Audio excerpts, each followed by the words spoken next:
Magandang gabi po. Alam ko po marami sa inyong may alam na matagal ko po piniling manahimik.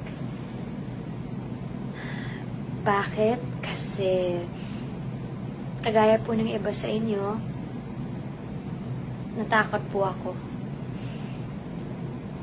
Kasi nung huling beses po na ginamit ko yung platform ko sa usaping politika, hindi naging maganda yung nangyari.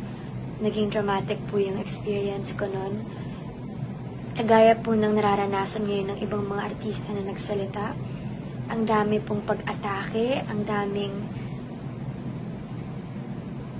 daming sinabi, hindi lang sa akin, pero pati pamilya ko.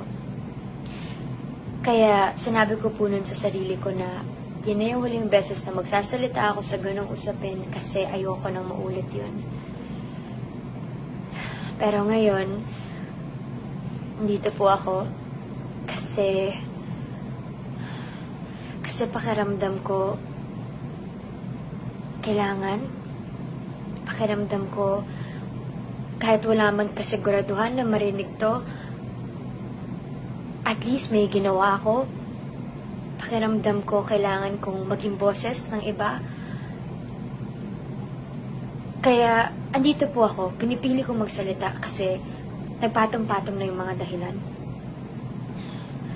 Maaring marami sa inyo iniisip po na maginhawa yung buhay namin kumpara sa iba.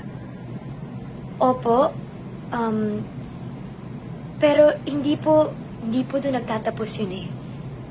Mas may responsibilidad po kami na tumulong sa iba. Hindi po ibig sabihin nun, hindi kami apektado sa nangyayari kasi hindi namin kayang makita yung mga tao na nahihirapan, na umiiyak, na hindi alam kung ano na mangyayari sa kanila. Kaya nandito po kami kasi responsibilidad namin makaramdam para maging boses ng mga taong hindi mapakinggan. Kasi kung hindi kami magsalita, sino magsasalita para sa kanila? Meron po akong isang linya dun sa movie na nagawa ko nung huli. Ang sinabi dun, ang choice para lang sa may pera.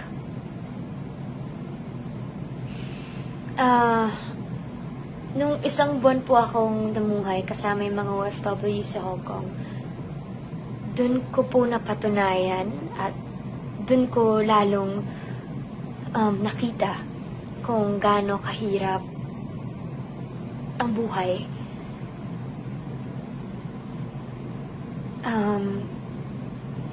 Kaya nakakalungkot man isipin, totoo yung sinabi nila na ang choice hindi para sa lahat. Hindi lahat kasing swerte natin, nakakalungkot yun.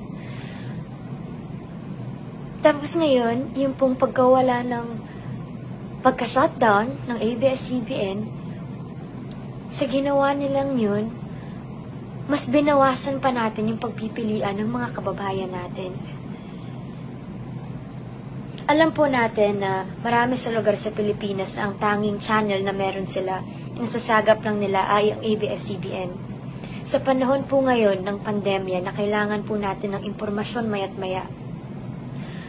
Alam po natin kung gaano ka-importante ang news, ang pagkukuhanan ng impormasyon, pero ngayon, nawala din po yun sa mga kababayan natin. So, paano po sila makakakuha ng update sa nangyayari sa mundo, sa Pilipinas?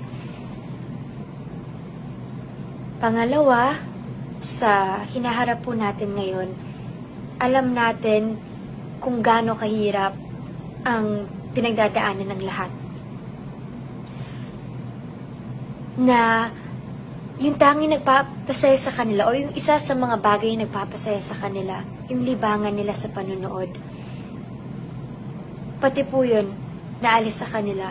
Yung makapanood lang sila ng konting ganyan, mapanood nila yung paborito nilang teleserye, makakalimutan nila kahit papano yung problema.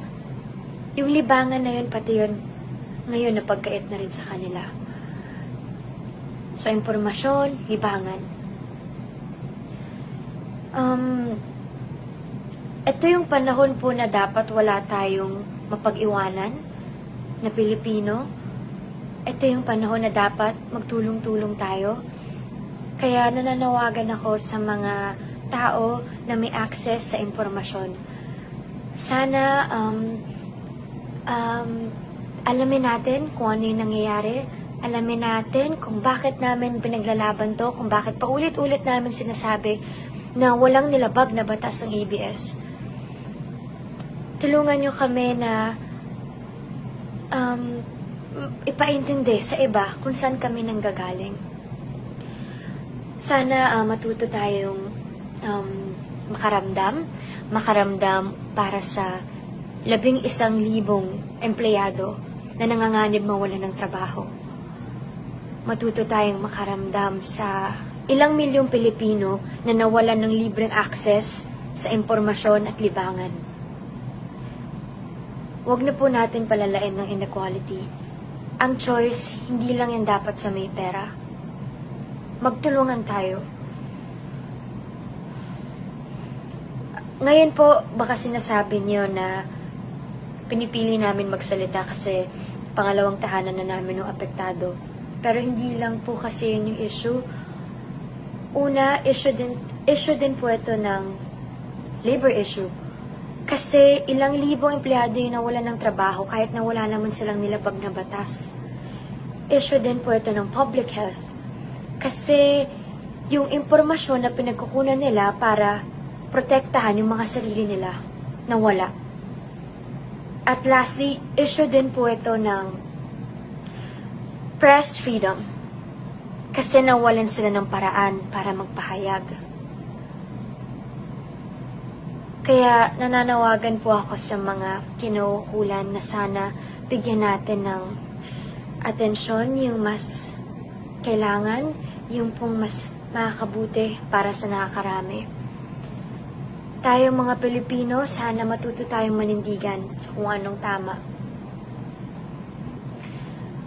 Sana magamit natin yung boses natin para mapahayag ng responsable kung ano yung mga saloobin natin.